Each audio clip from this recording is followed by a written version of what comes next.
When I hear the music for this intro and just look at you, it looks like the lamest rave ever.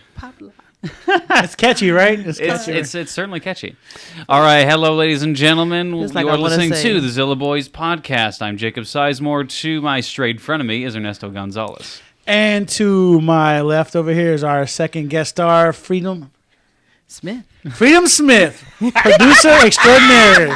I'm glad we're figuring this out on air. Freedom. Hey, honored to be here. Love it. Yes, and I was about to say your intro music makes me want to say, "Oh yeah."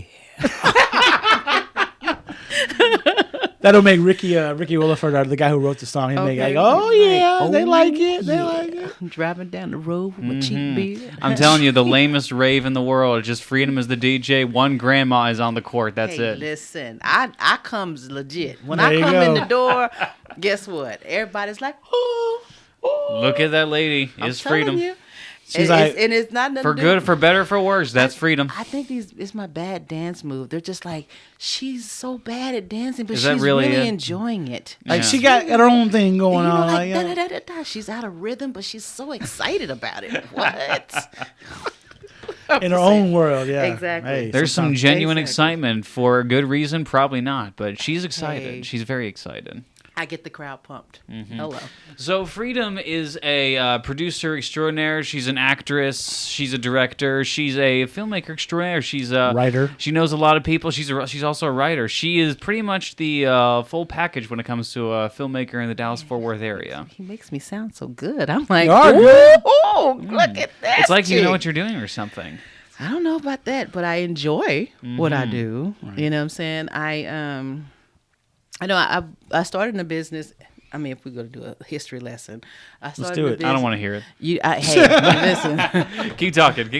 But no, started out with, I think when you're young, you're like, man, I'm going to be rich and I'm going to be a movie star. And and everybody's like, oh, Freedom, you're a character. You should be on screen. So I started out in musical theater. A long time of that. I thought I was going to be a hip-hop dance girl. At one point, I was going to run to California. You know what? That makes sense for you. I'm just saying. I literally was like, go stop, get it. I was ready. I was ready. I was like, I'm going down there. I'm going to the California hood, even though I didn't know anything about a hood. I wasn't raised in it. But I was like, I think I can manage. I think I can manage the hood in California. Yeah. Until you get there. You sound like a preacher. I know. But so, that didn't work out. So, I mean, then life happened. Children. Right. You know what I'm saying? Mm-hmm. And so you spend a lot of time taking care of children, and then they leave you. Damn it. I mean, dang it. There's this. You're going to cut that out. It seems like every single guest has this problem. So, kids left, I had to kind of think like, man, what do I want to spend the rest of my life doing? Right? And, this is one of the things where you say sometimes you work because you got to take care of your family, you got to do whatever. But I feel like there comes a time where you have to make these decisions. You have to kind of not be afraid. Yeah. And say, I don't want to spend the rest of my life just doing something for the purpose of getting a check. Mm-hmm. And that was very, very important for me. So I just took a leap. And I said, what is it that if I had to get up every day and do for free, they ask you that. Well, somewhere in here, I knew it was somewhere in here. I just didn't know where to pinpoint it at, And people have always said, oh, Freedom, you're a good writer. Oh, Freedom, you have these amazing ideas. Oh. So, I just took a leap and said, let's jump on in. Yeah. And here we be. Here we be. Yeah. Well, this is different for creatives because a regular person can go out there, they can find a job, they can do that for the rest of their lives, and that's not a bad thing. Yeah. That's something if you have a career that you need to pursue, and if you're business minded, you want to pursue that. There are different angles to how you can pursue that, and there are practical ways you can pursue that. With your creatives, you can live a normal life, but there's always going to be this craving inside you. Exactly. There's always going to be this need to create something. Exactly. Whether it's like if you're a painter or a filmmaker, you need to create something. And if you're not doing that, it's hurting inside. Exactly. It's a painful existence. So, oftentimes, it was a routine. You go to work, you take care of your family, and you go to bed, and it's on repeat. And I would have these moments where I was like, oh my gosh, is this, not knowing that my spirit was crying out for a release.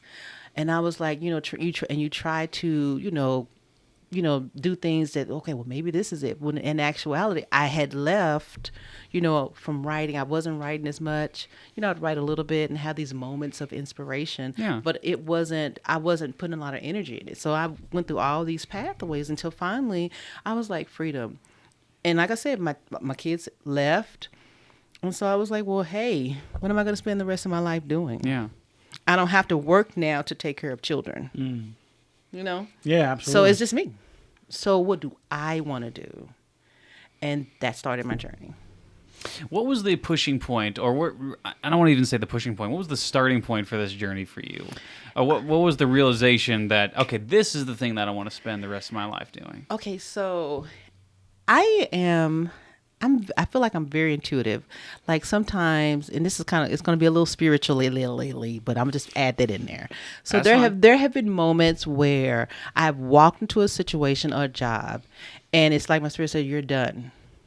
You're just done. This right here, you need to go ahead." And I feel like that's been the key for me, just escalating in certain things. And I've always been fearless about, okay, I want to try this. And I've never been afraid to just say, well, I'm going to jump on in. And so I was working at a bank, and I remember walking in and was like, you're done. You're done. And so I was like, so what does that mean? So at the time, I feel like I had started back writing, and I was like, man, I just want to be a part. I just want to explore this. I don't know what it is, but I just want to write. I want to possibly be behind the camera. Possibly, I want to do something. I want to explore it. And I remember I literally was about to just leave my job, like, boom. That's just, and so everybody was like, because people know me, and they were like, Freedom, don't leave that job. I had just bought a house. Ooh, sorry about that. Good timing. I had just bought a house. But I was like, hey, God says move. He got something for me, right? Yeah, right. I seriously believe it. So I let a whole bunch of people talk me out of it. I spent the next 3 years miserable. Like I was being, everybody was like, Freedom was, I went from excellent, we love you, to just like, Freedom. Question your judgment. Like, and people were like, what's happening? Your work is not here, because I should have left. Yeah. Right. And just trusted the process. It's been that way before. Why not trust? But I allowed people to let fear, you're taking care of your dad, and how are you going to do this? But I was like, God's got something for me, And so 3 years, miserable. So I got laid off. So when I got laid off, they gave me a really good package. And I just was like, okay, let's go for it. Go for broke. And so I dived all in. Is there a specific project that you started working on?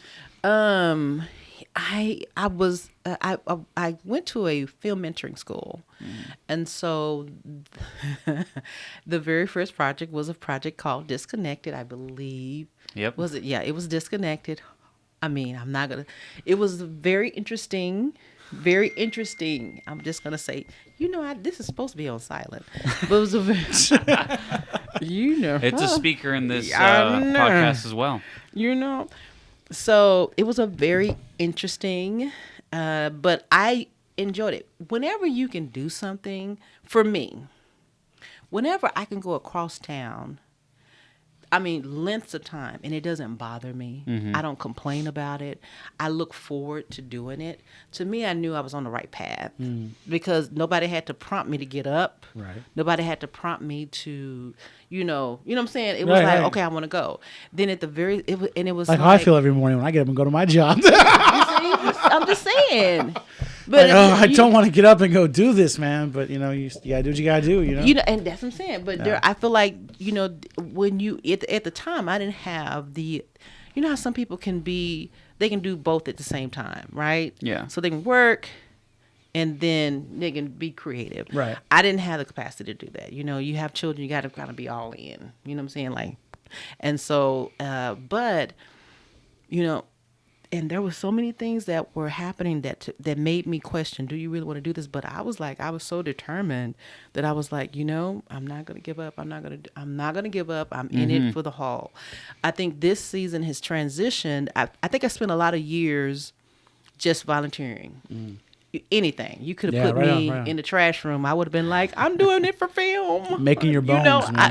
Right. And so now I've did that. So now I'm in a stage where I want to perfect.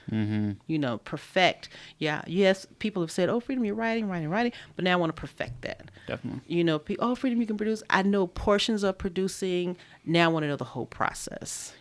Directing. I've directed one film. It was delicious. Let's go into that because I was only there for those. I have worked with Freedom on several projects. She has actually produced a short film of mine, Ground Zero. For those of you on YouTube, you can see there's a poster in the middle of the corner that says Ground Zero. We also have our other producer in the room, Ernesto. He's not important. Not important at all. Yes, he is. Yes, he is. I'm like C Squad compared to Freedom's A Squad, man. I don't know who they're talking about. Ernesto's I don't know pro. who they're talking. Exactly. Hello.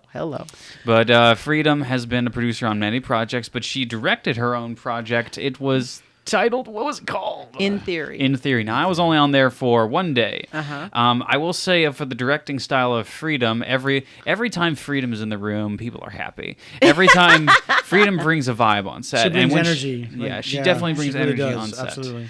And the vibe on set, generally, when I was there, when things were going down, it was energetic, and people were happy to be working, and it was a happy environment. Yeah. Because our director, Miss Freedom over here, even though she may not be a professional director yet, this was her first project, but she's going to be getting there because she's going to be working up to that. Yes. Like I said, you have a vibe when you enter the room. People are just like, oh, thank God Freedom's here. Well, I will take that. Thank you. You're welcome. Now tell them, don't take anything else from me ever. I'm not commenting you for the rest of my life. And here's the thing is that I feel like inadvertently that's just been me. It's not something that, you know what I'm saying? It's not fake. You know what I'm saying? It's just so, you. and I feel like that when I get into a group, I just love people. Right. You know what I'm saying? Yeah. And I'm very entranced or interested in their life. Yeah. And when they are, I don't know, I just think that people were interesting people. And so I can never meet, even twins, when I meet them, they have these individualistic type of things. It's very specific. You see what I'm saying? Yeah. And so I'm just, I feel like I'm having fun. You know what I'm saying? Being entertained by people and their lives and their stories and the differences. You know what I'm saying? So I don't know. Yeah, I don't know. But yeah, oh my gosh, I wish Caitlin was here. Oh my God. First of all, here's for any person who says, I want to direct my first film, you better do the homework. I'm very no, because I'm kind of like I have this bull in the china shop type of mentality sometimes. So I'm just like, let's just get it done, and you're just breaking stuff while you're doing it. Don't do that on your film. Well, that's sometimes what you have to do. I don't know. Sometimes I don't know. Sometimes you need to go after it. So. No, because I felt so bad for Caitlin because I couldn't even tell Caitlin what I wanted. I was like, I guess. Or you know how when you say, well, hey, I want a medium shot, medium close up. I was Caitlin was the DOP on her film, director of photography. So yes, and poor Caitlin. Oh my goodness, poor Caitlin, and she was. So, we didn't. But she made it work though, right? She's phenomenal. Yeah, she's phenomenal. She made it work. Yeah. She did. So I'm putting the blame on myself. Because as the director, I definitely should have did a whole lot more work. I could just see you like telling her, okay, I want this, and this, but I don't know what it needs to look like or sound like or and then she's like, how's this? That's what I want. It was, oh my gosh. And then, Caitlin, she had not, it was her first time, or she wasn't really experienced on the Panasonic, the GH5. And I wasn't, and it was my camera. You got two people. Do you know how to shoot this? Great, because I don't either. Wait, this is your camera, though, right? I know. So there's two people in the room who don't even know how to do it. Who are generally speaking the people who are supposed to know what the heck they're supposed to be doing. So it was hard. I was so horrible. I was just like, Freedom, never do that again. Ever. Never do that again. So I took it. It was a good thing to do it. Mm-hmm. Because I learned just how bad I was. And I just took it not to never do it again, but took it to say, okay, going forward, when they tell you to do these storyboards and all this, you may want to do pocket. You may want to invest versus. And here's the thing: is I paid for it out of my own pocket. Mm-hmm. Yeah. So everybody got paid. Everybody got paid something. You know what I'm saying? So, but I never got paid. We put you in the credit. We put him in the credit as Jacob. One day, was it guy sitting on couch? I was there for one day and I was there for 1 hour. Exactly, guy sitting on couch. That's all I did. I came in on set and it was like, "Hey guys, how you doing?" Sat down on the couch and then I left. Him and Sean chopped it up, and then it was like, okay. I was like, what? Sean, we got Sean on the set. He was he's a talented director in his own right. But all we did was two people sitting on the couch nodding along, like, yeah, this is nice. We stared at the alcohol collection. That was fun. I could not imagine you on a set just sitting on a couch. I cannot because see that. It was somebody else was doing their project. I think you had to be on someone else's or something. Yeah, I had come from another set to your set. Yeah, and then I had to go back to that set. Well, because every movie I've ever worked on was probably he's one of his projects. We all projects. Mm-hmm. He's either the cinematographer or the director. So yeah. And he's always like, "Go get this, that. Can you do me a solid? Do this." And I cannot just see him just sitting there like. Yeah, he was. Because I don't think I expected him to come, but he did come. He came and showed up. So I was like, I need to warm the couch. Exactly. But when he came in, I think I was like, Jacob, because I didn't know how to use the camera. Oh, that was the god awfulest. It was the most god awfulest decision. I was like, Freedom, and I could have used the red, I'm sure, but I was like so determined to use a camera that I didn't even know anything about, as well as my DP. Mm-hmm. I don't know, that was the logic. It sounded good. It was a fun decision. It was, oh my gosh. But Caitlin will tell you. Got it done though, right? We got it done. We got it done. So it's in forever post-production land. It's wandering around there. It's wandering in the purgatory limbo jumbo land of, is it going to get finished or not? So hopefully, So what do you like doing? What's your favorite thing to do on film? Like produce or write or...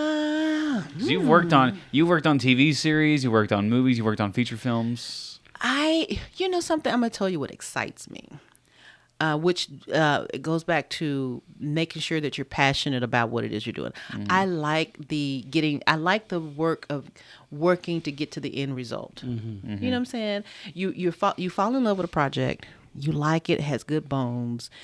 You meet some very good, talented people that you run across with. You get to meet new people, and then finally, possibly, you see it on a screen. And now you get to just be like, oh my gosh, there's what's the name? I remember when that light. Did you remember when that light fell over? Do you remember that part? That's the part. And so you know these stories, behind the scenes. I was looking at Yankee Hustle, and so there was something, and so I was watching it with someone. I was like, man, this happened. She was like, well, I wouldn't have known that if you hadn't told me. But so it's good to have these. So I think, I don't know, it excites me, that process. So yeah, I don't know. I hope they answered the question. Did I answer the question? I have no idea. I don't think it did. What was the question again? What excites you the best? Like, what do you like doing the best? Do you like directing, producing? Really? Writing. Right on. Writing and seeing it on screen. So I feel like because of my skills, I have a good skill set for producing. And I would definitely love to take something I've written or something somebody else has written and be behind the camera to possibly direct. That's fine. But I have some crazy things in my head. Right. And so when I see them on written paper, I'm like, that's kind of... No. That I normally cannot... We'll tell you about not seeing scary movies because I don't like being held emotionally hostage.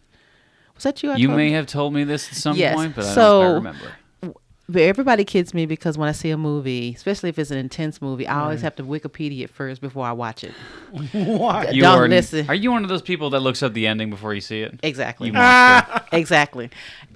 And the main thing is that I feel very offended, which is a good thing for the director, the people who did, because I'm like, you're not about to hold my emotions hostage. I want to be in control of my emotions. So whatever. But if I told you I write so many scary type movies, and I was like, Freedom, that's kind of backwards. That's a little backwards. So I'm exploring that a little bit, where they're just a little, kind of. So you hold yourself emotionally hostage. Well, here's the thing. Exactly. And so I was like, that's been kind of crazy on that part. So I was like, well, So I've been exploring this writing a little bit more, because it's been kind of like revealing. Yeah. A lot of revealing. So I hope I'm a good writer. I hope I'm a good writer. We shall know. Well, In Theory was horrible. And let me tell you why. I probably should have tossed it around to more people, because it's super wordy. I mean, it's so, now when I listen to it, I was like, oh my gosh, shut up. And I'm like, well, no, you told her to say those words. So it was super, super wordy. So it was a lesson in learning. Sometimes the lesser is more powerful. The less that's said is more powerful versus a big old synopsis of, and blah, blah, blah, blah, blah. Well, some films can work like that. The Social Network, what is it? Steve Jobs, that whole movie revolves around people talking, and that's it. Really? So it better be good. I don't think, I think mine came across that if you saw it like 50 million times, it just sounds cheesy. It sounds very preachy. Very preachy and very cheesy. So it's not something that I would want to continue to look at a whole lot in my life. But you learn, though. You learn. That's what I'm saying. Yeah. So you just learn.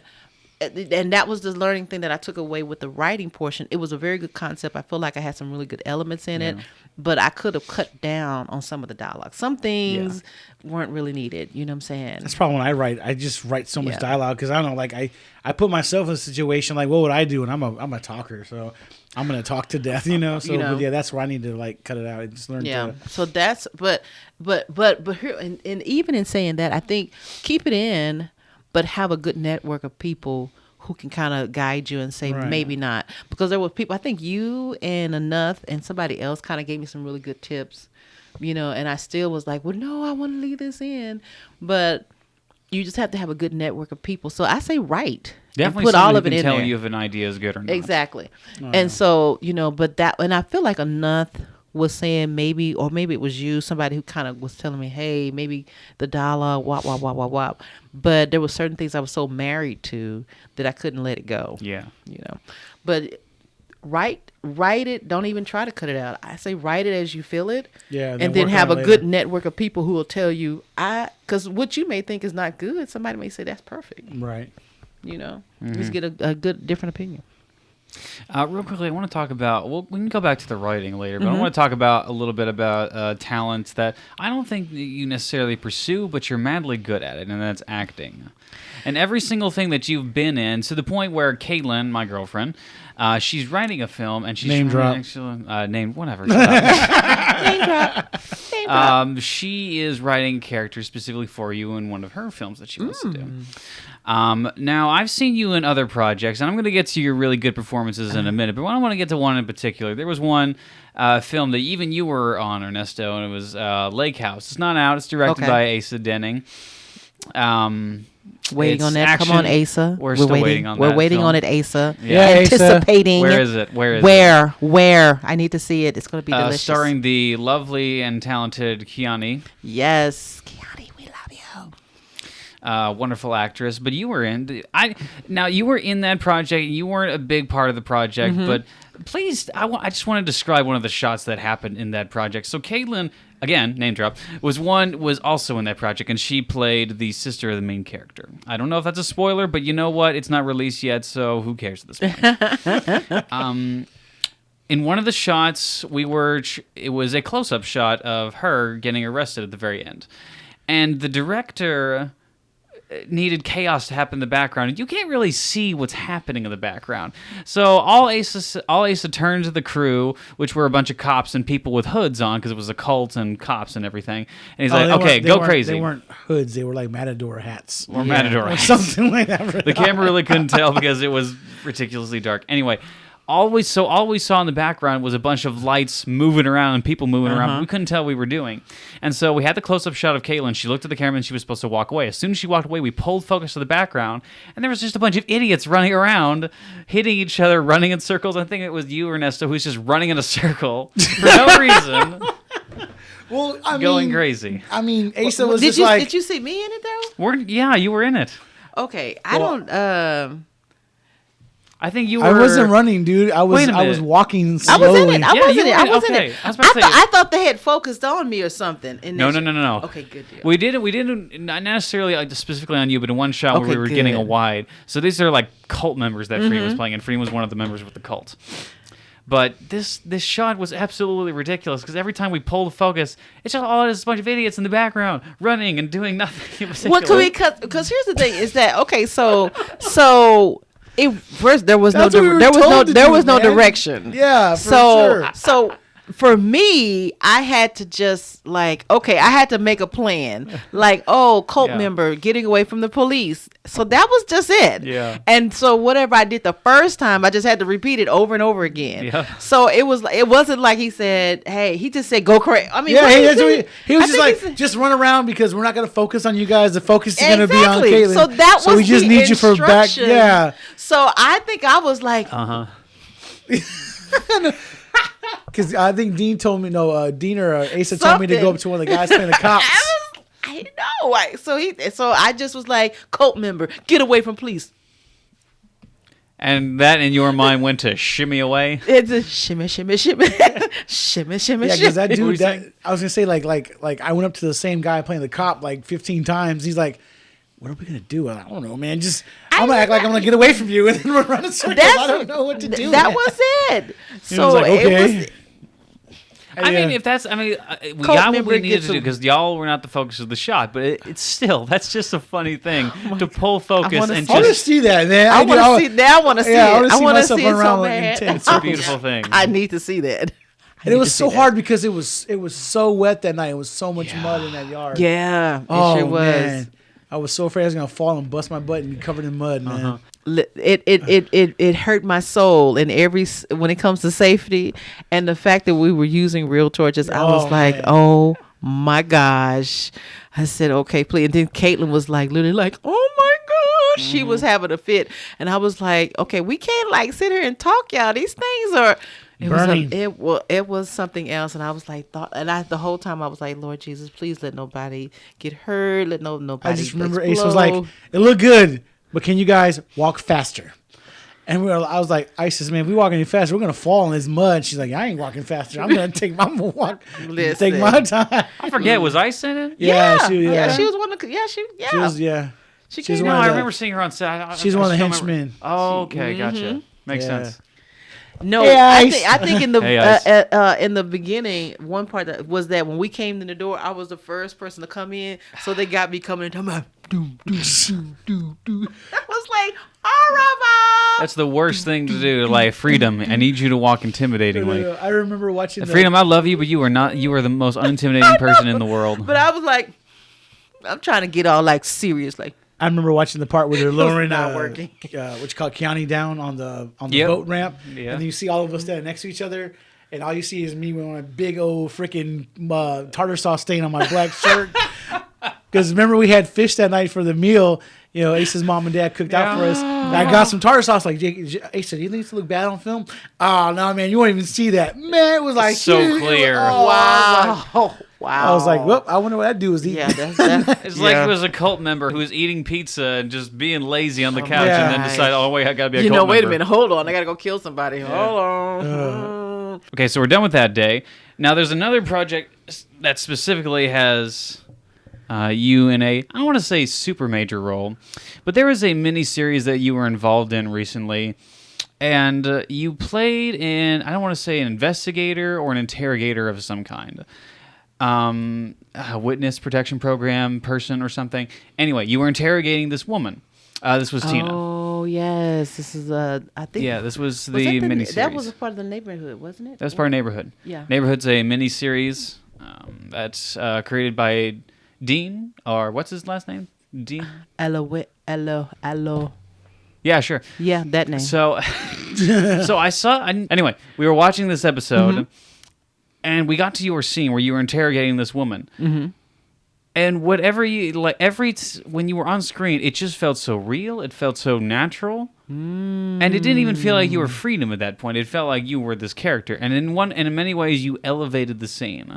So I was really impressed the fact that you could act that well. And I've seen you act before, but that. Mm-hmm.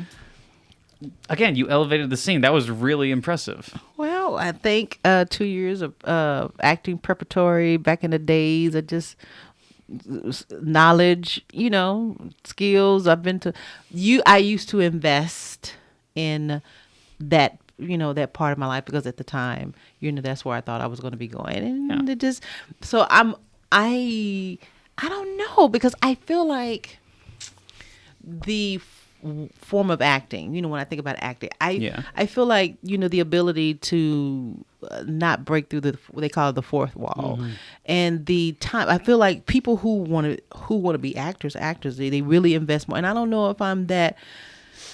I don't know. I don't know. So when I'm giving the opportunity, I definitely want to give my best, and I'm always open. I never turn down, even though I don't say, put me in it. Yeah.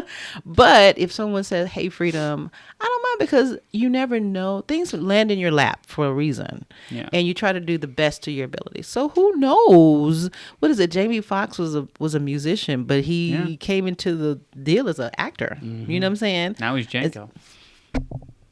Django. Anyway, so but you see what I'm saying? So my thing is that I definitely welcome, and I definitely like to be in a position where I know in advance, so I can kind of explore the character. Yeah. And check. Because with this one, I was a social worker. I wanted to make sure that I was kind of peeled back some, so it wasn't like I was wearing. I don't think I was wearing makeup on that one. I just think my head was. I wasn't there that day. I'm not. Yeah, I think my hair was kind of slick. So there was conscious decisions for the character that I was trying to make. So generally, as you know, it's kind of like the day of or the day before, where Dean will say, hey, do this. And so there's not a lot of prep time to be able to say, okay, how do I really want this person to this. But given time, then I can give it a little bit more, the character, whatever it is, just a little bit more, and give it a little bit more life. Definitely. So I definitely prefer, tell Caitlin if she wants me to definitely tell me soon, because. Well, she's listening to the podcast, and if she gets to this part, I'll be expecting a text from her. Exactly. Caitlin, I think that's the one where I think I read that one, and I told her, I said I was a store clerk or something. Yeah, you're a store clerk. I don't want to get too much into it, because I'm not sure how much she wants to reveal about this project. Okay, there it is. But yeah, you're correct. There's a store clerk in there. Yeah, I think that's what we talked about it. Yeah. And I was like, cool, I don't mind. I don't mind. I can be like Tarantino, direct and then just do a cameo. Hey there. Well, I obviously didn't star in his own movie. What was that movie with Quentin Tarantino and George Clooney? Oh, Dusk Till Dawn? Yeah, Dusk Till Dawn. He was actually an actor in that. Yeah, exactly. Yeah, he's an actual actor. Exactly. So bad actor, but that movie. Huh? I do like that. I do. Movie. I love that. That's a great movie. Yeah, he was okay in it. I was like, going back to Lake House, that was like I was in Paralysis before, and you weren't on set of that one. And that one, I just was sitting there the whole time. I was in Paralysis. Well, not that day when we were shooting at the church, but then I always felt like secluded. Like, I didn't know anybody there, so I was nervous to be around anybody, So I was doing my whole thing. But on Lake House, you came up to me and you actually pulled me aside, started talking to me. I was like, whoa, what's going on? You're like, don't feel nervous. Don't feel like you got to be over here by yourself, man. You can come talk to us, man. We're not going to bite you. I said that? Yeah, man. Because I was eating dinner by myself on the porch in the back by myself. And you're like, hey, what are you up here by yourself for? And I'm like, oh, I really don't know anybody, except for Jacob, And you're like, well, come on in and meet people. Don't be out here by yourself. Oh, yeah. And after that, man, you couldn't shut me up. After that, people were like, man, I love Ernesto. I want Ernesto. I'm like her, man. It's like meeting people and feeding off their energy and getting to know them, man. Like, and you make relationships that last. Like she said, you don't go trying to meet somebody because what you can get out of them. You just try to meet someone genuinely, and usually that stuff will just fall into place, man. And here's the thing. Again, I'm going to get a little spiritual. But I just really believe, whether you say God, the universe, whatever it is, I just feel like people that are supposed to come your way, you know, if you say you've prayed or you want these things or whatever, people say now manifest, blah, blah, blah, blah, blah, pray, whatever. But if you really believe those things, you just would be surprised what land. That's why I say things that land in my lap. You know, if it lands in my lap, I don't know what God may use that for. Right. You know what I'm saying? And when people come my way, you know, like I said, I'm excited. I never know where that's going to lead to, but especially if I genuinely enjoy their company or they're nice people that have nice things about them. And sometimes even the ones that are kind of foolish, we can say ass, right? Butthole-ish. Sure, butthole-ish. Butthole-ish. But I'm just saying. Sure. I'm just saying butthole-ish. I don't know. Right. Look, pause. Pause. Butthole-ish, okay? Kind of butthole-ish. But I'm not editing this part out. Good deal. I'm censoring you, but I'm not editing this part out. Good deal. Because I'm saying, because even I have worked with people that I was like, oh my gosh. But they just loved me and they're like, oh, come here. And I was like, really? And I'm just like, oh, okay, Lord Jesus. You know what I'm saying? Yeah. So, you know, even in those situations, and I was talking to, I was talking to a young person and they were just like, oh man, I don't know if I want to work with this director. He's such a, I said, I think that one of the things, especially when you say about networking, you really have to learn to be able to deal with different types of people. Yeah, read them too. You see what I'm saying? You just have to learn.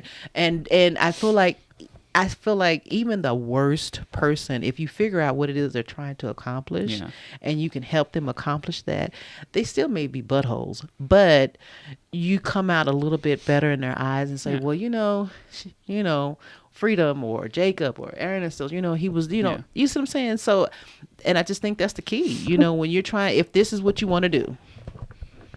Yeah. This is what you want to do. I'll tap onto that a little bit on the spiritual side. I believe in God. I believe in Jesus Christ, our Lord and Savior. Amen. And indeed. But I believe that there's a plan, and I feel like there's a plan in place. Yeah. And we've worked on we've worked on wonderful sets. Yes. Mostly my film. Just kidding. That was almost. But we've worked on the most frustrating sets. We've been in the cold. We've been in the heat. We have hated our lives. But that's been learning points on every single point. Exactly. Even the points where we have hated everything around us. Exactly. Poor Caitlin on Half and Half with her arms got all burnt from being in the sun all day. Oh man. Poor girl. Yeah, I know she. I'm not even going to speak of that. I had a pleasant experience. Oh man. That day, those were some hot days. Those were some hot, like Half and Half. There's a project that we worked on called Half and Half. It was a project that we vast majority shot in the sun, and unfortunately, we were relatively low budget. It didn't affect them, but it didn't affect me. Melanin, whiter than snow. No, but I'm saying, like you said about the being in the conditions. Sometimes, man, they're not very forgiving. You know, like exactly. That goes back to the passion thing. Like this is something that we all love doing, and if we all want to continue to do it, we all have to continue to work in an environment where we're surrounded by people who also enjoy this. Yeah. And those people may give us opportunities for the future. We may want to work with these people in the future, or we may want to distance ourselves again. Yeah. But surrounding ourselves with like-minded people, like you, like me, like Caitlin, like Ernesto, like all these other people, building that type of environment is integral to furthering one's career. Exactly. One would say. I'm telling, man, and just getting better, you know, just even if you don't have the chops, I feel like people love a person who just wants to work hard and they're willing to, you know, come in and just, you know, bust their butts trying to get, because they're passionate about it. You know, I see people say, oh, I want to be in the film business, but you can't get them to go to you can't get them on set. You can't. I'm thinking like, do you really? You know what I'm saying? There's a lot of people like that. Man. Well, here's the thing is that someone, I don't know who said it, but I read it or whatever, and it says that obstacles are designed to show you if you really mean it or not. That's what they're doing. They're the walls, because what wall that you can climb, somebody else views it as a stopping point. Mm-hmm. Do you see what I'm saying? Yeah. So if you say, then you're going to, and sometimes I have to remind myself, okay, Freedom, this is a wall. Do you want this? Yeah. You know what I'm saying? Do you want it? I do want it. Dang on it. Let me get over this wall. You know? So, and it is designed purposely. Yep. So the people who say they want to do it, they're gonna have to prove it. And they and like I said, traveled for miles, gas, without whatever, living very low financially at the time, but I knew where I was going. I was enjoying what I was doing, and I was like, okay, I'll go to Corsicana. Yeah, I go across the earth. Yeah, I guess I will. And as much as so yeah. There's a type of euphoria that kind of happens when you're in the zone and everyone is clicking at the same time. Man. I remember I was listening to Stone Cold Steve Austin's podcast, and he was talking about how, like, when he first started wrestling, he didn't make any money. He would drive from Victoria, Texas, his hometown, all the way to Dallas, and he'd maybe get $5 for gas. Yeah. And I remember Booker T was like, well, why'd you do it? Because I love doing it. Exactly. Man. I love doing it. I love wrestling. I love getting in there and doing promos. It was my heart was in it, man. And he goes, once your heart's in it, man, it's it, man. And once you start getting paid money to do it, that's when when it's fabulous. Yeah. That's when it's fabulous. Yeah. That's what I'm hoping, because I'm still working, full-time job as an underwriter. But I just said to myself, I really am so ready to be able to transition and just do, and I see, like I said, writing, but I really, because I really like the connection. I think the old folks used to call it a old term. This isn't COVID. COVID. But the old people would call them connectors. Right. And they were people who would connect you to this right here.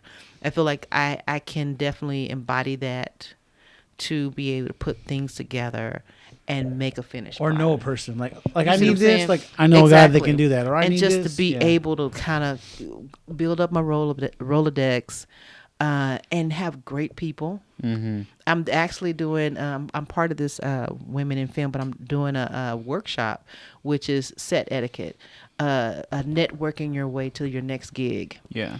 Okay. But it's important because, there's people who I've worked with, cross them out. I'm never going to call them. I don't care if they whatever, because I'm just like, man. But there are people that I'm always going to be like, yeah, I like him. I like her. This. So just being able to accrue those things. It's your network of people. Exactly. So that's the vision that I see for myself, is just really being at the point where just being able to get projects into the right hands and be able to say, man, I got, get projects into the right hands and be able to say, man, just be able to say, your legacy, you got this on film. You know what I'm saying? And people love it. Yeah. You know what I'm saying? And you got the right people to do the right job. Exactly. And their passion. Because I think also that makes it a little bit easier. Like when you don't have to motivate everyone on set, they're already motivated enough. That's one thing I've noticed. Like the guys you work with, they're motivated. You don't have to get there like, let's go. They're like, they're already going. You know what I'm saying? Especially when people are working close to nothing and they just love the work. Yeah, exactly. It's long hours, man. But I want to pay people. That's what I want to, that may not get paid as much, but I want, even if it's nothing, I made a commitment to myself, even if I don't get paid, I want people who work with me to have gotten paid. Because if I tell you, now I'm not going to say this is on the one that we do, because I feel like the offset is that we really get some good projects out there. But I have worked on other places where and I'm thinking like, so you gonna make me do all of this for real and not pay me? Mm-hmm. For real? So you're just taking advantage of me. I feel like you can tell when somebody's taking advantage of you. Definitely. Versus, hey, we got a really small budget, I really need your help. I'm okay with that part. But when I feel like you're trying to take advantage of being like, oh, maybe I can get something for free, then I'm like, I'm not going to work with you ever again. But I want to be able to pay the bulk of my people whenever I have projects. Definitely. You know what I'm saying? I just want to. That's my desire. Hopefully, not hopefully, but the Lord bless me to be able to do that for whatever I direct or whatever. I just want to be able to pay at least the people who I know who are going to be doing a lot of work. Definitely. And making this film sensational. I definitely want to make sure that they're compensated in some type of way. I learned also about deferred payments. Deferment of payment. I was like, So, you know. What is this? I'm like, that might be the ticket. But then again, I also have to have distributors and stuff to be able to say, I got your payment. Exactly. You see what I'm saying? There's a famous quote, there's no money in show business, and that generally tends to be the case. Don't unfortunately. say that. Well, there's no money in indie show. There's always going to be people who are trying to rip you off. There's always going to be people who are taking advantage of you. I won't speak that on. Don't listen, Lord. I'm not speaking that on myself. Jacob said that, but I'm speaking. I'm not saying any particular person, but working in the movie industry, working in the videography industry, definitely, because there's definitely a lot of people out there who are willing to screw you over. True. For as in their skills, and not saying that they don't have the great skills in selling themselves. But see, that's why you're supposed to network with people. Yeah, Jacob's gonna always be my person of video, whatever. I got Jacob, Noah, and Asa. Yeah. And now, of course, I meet some other people so far, but it's Jacob, Noah, and because I've seen their style. I see how they do what they do, and I know what works for them. I know how Jacob's gonna see something. Mm-hmm. It's gonna be a little strange and unusual, but I kind of trust his judgment that at the end point it's gonna look good. You know, Asa, I know like Asa's gonna be all over the place, but if I can pinpoint him here, guess what? He's golden. He's great. You see what I'm saying? Noah, he's thinking ahead of time, and as he's looking at it, he's already saying, I think this will look better here, because he's seeing it from an editing point of view. Yep. So hence the reason you got to know Dean, I think Dean, he's the same way. He's looking at it from the editing floor as well. You know what I'm saying? Mm-hmm. So, those are the best. I feel like people who know how to edit really well, they also know how to direct very well, which might be the reason why I'm not a good director, because I hate editing. Let's explore that. But you're still creative at the end of the day. Exactly. I'm Jacob's go-get-it guy. He's like, Ernie, I need this. Well, I'm going to make it happen. I think I might need this. Well, I'll go see if I can do. Ernesto's the guy who knows everybody. Hey, listen. I feel like I feel like I'm a connector. Like I know he's like people just left and right, man, and just I've never known, what to do about that, and just like I don't know, it's like connecting people has been coming naturally, man. So that's which is great, because that's not natural for me. I'm not interested in going out and talking to people. That's what I say. You're the brains, I'm the bronze, baby. Isn't that like a cinematographer? That's like editors, cinematographer, and directors. They're like, yeah, just whatever. I'm focusing on here, right here. Yeah, I'm right here. You got it. Okay, good. That's it. Yeah, I'm right here. I'm right here. Okay. And you're like, I'm glad y'all got it all. I got the rest. I got it. Exactly. They just need to make sure everything is done. So yeah. Director's dream is to come on set and you're able to communicate your vision and they are able to understand. Because I've been on set where it's been easy going. I've been able to communicate my vision to the cinematographer, to the actors. It's been easy going. And there have been days where I wanted to throw something through a wall because it's been unbelievably hard. That's filmmaking. It's never going to be 100% easy. There are days where it's golden and sometimes it's not. But as you get out there, that's experience. Definitely. And your name is out there. That's why that's why I pray. I pray for the project that gets the buzz. Mm-hmm. That the project that gets the buzz. That's what I'm just like, please, Lord. Okay, if you got like the It project, but what do you think it would be? Like, what would you really like to get into? I'm really, something.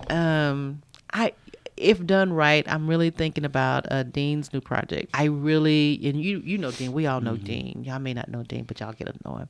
But I feel like it has a lot of potential. I'm really like, I feel it in my bones. It really has the potential to be something bigger. And I'm not saying, we're going to make a lot of money on it, but I feel like if done correctly, it can be buzzworthy. Definitely. Do you see what I'm saying? Yeah. If it's filmed and done correctly, it can be something special. Something special. I'm telling you. And it's just not just regular whatever. I think if done right, it can be really good. So I like pieces that I'm not thinking about, can we make a lot of money? Even though of course making money is delicious, but I feel like the subject matter is very now. I feel like there's a huge audience for it that would be interested, and just kind of like when people, because we can talk about Yankee Hustle. Yankee Hustle is on Amazon. So when people watch Yankee Hustle, they like it. Mm-hmm. There's a lot of buzz for it. I mean, they're very surprised. So people who I know who went back and said, Freedom, oh my gosh, I saw, when is part 2? When is season 2? They're asking me about season 2. Yeah. So my thing is that was just a little bit of buzz. So, we start getting a bigger buzz, and then of course everybody's name that's attached to it. I feel like then, that's just something that you can sell and say, hey, we were part of this. That's kind of what you can put on your resume and say, we were a part of this project. Definitely. Do you see what I'm saying? It just takes something. It just takes one thing where people can say, oh, really? So I'm just waiting. Lord Jesus. Now we are going to be done quite soon, but I do want to talk about one specific subject before we leave now. Okay. I love you, Freedom. You're a wonderful creator. You're too, a wonderful Jacob. Producer. You have one magnificent flaw that I've noticed throughout the entire process, and that Just is you are one? always in shot. Every single time we have done, it doesn't matter what film she is on, she will find a way before the cameras You find a way before the cameras start rolling to somehow get in the shot when we're rolling. Oh, I don't even know. Whether it's you're in the background and you're just walking back there, or you literally just walk in front of the camera, eating a donut. Oh my gosh! And everyone screams. I don't even know. Either I don't hear someone say action, or I don't even know. I have not a clue. I'm to the point where I started getting like paranoid, like, Freedom, what is your problem? What is your problem? Like every I think every project we've been on. Somewhere. Every single one. And Noah used to be like, here we go. And we'd always get these updates of me like, people acting. I'm like, moonwalk.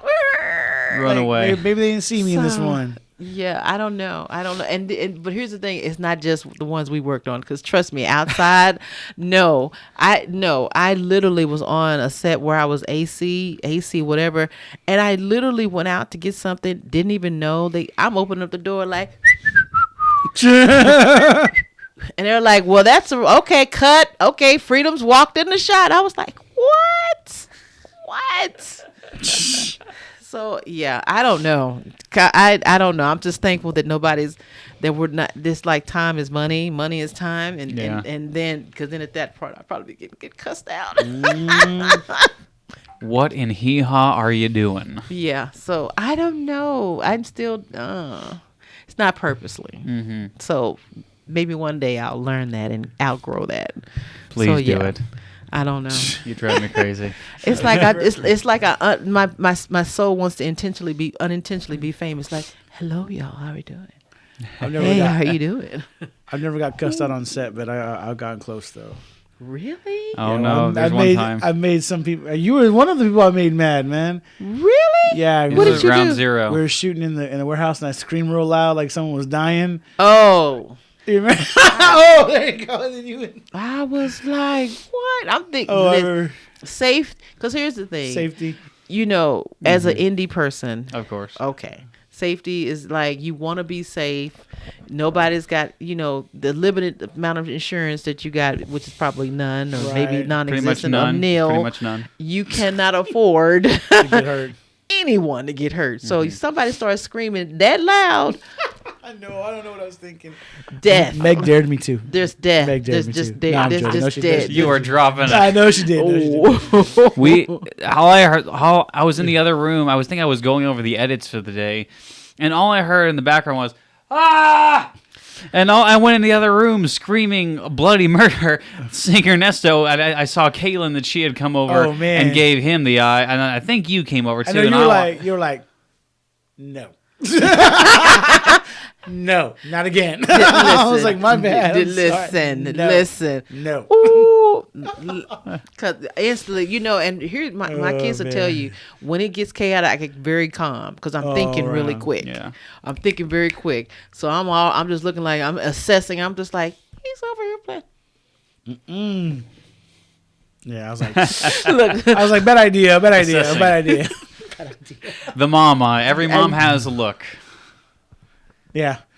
Caitlin was twitching of the eye. Like, no, this is a bad thing coming. We gotta stop. I'm like, no, and it was already late. You know, I think like sometimes when you're tired, people be like, and I'm like, oh, yeah, we gotta go home. I'll never do that instead of we have Y'all to go gotta home. stop. Go home. Go home. All right. Speaking of going home, that is going to be it for today's episode for the Zillo Boyz podcast. This has been Jacob Sizemore, Ernie Gonzalez. Why don't you introduce yourself, you moron? Ernie Gonzalez, and of course, Miss Freedom Smith. Thank you for coming, Freedom. Lovely, Freedom. Thank you for coming and talking shop with us. We appreciate it. You know, and can I say something? Yeah. No. Yes. Yes. Of course you can. I want to say that Jacob. See, Jacob doesn't give himself credit, but I'm telling you, you're phenomenal. Phenomenal. You got I'm telling you now. I don't say this to boost you up or whatever. But that's the only reason why I would because I feel like you got a lot of talent. You got a lot of talent. You're wrong, but thank you. Give yourself some credit. You got a lot of talent. God gifted. You can't go. Don't tell God you don't have. You God gifted, and you worked your butt off. You're working your butt off. So I feel like, you know, that's why you could always ask me to be somewhere, because I feel like the end result is always going to be delicious. You know, but I feel like Ernesto is still in the beginning. He's really finding his way. You know, for us, and you know, he's got some things that he likes doing. We wouldn't have Ground Zero without him. Concrete for us and exactly pinpoint. Once he finds it, I think he's gonna be like skyrocketing. Mm-hmm. So he's kind of like I was in the beginning, kind of figured it out. But once he figures out what he wants to do, he's gonna be awesome in it. Thank you. Awesome. I have come a long way since being sitting in the funeral scene since exactly. Hey man, all this started was you and me talking in family video, and now we're here. That's crazy, man. Exactly. Crazy all right, sauce. well, thank you, the lovely, the ever so talented. Awesome. Everyone loves her Freedom. And hopefully we'll get her again, you know, to always be okay, cool. As always, subscribe to us on YouTube because we're desperate for views and we need attention. Download our podcast on Spotify, Apple Podcasts, Google Podcasts, all those other places. Yes. And with all that, Ernesto. Roll the credits.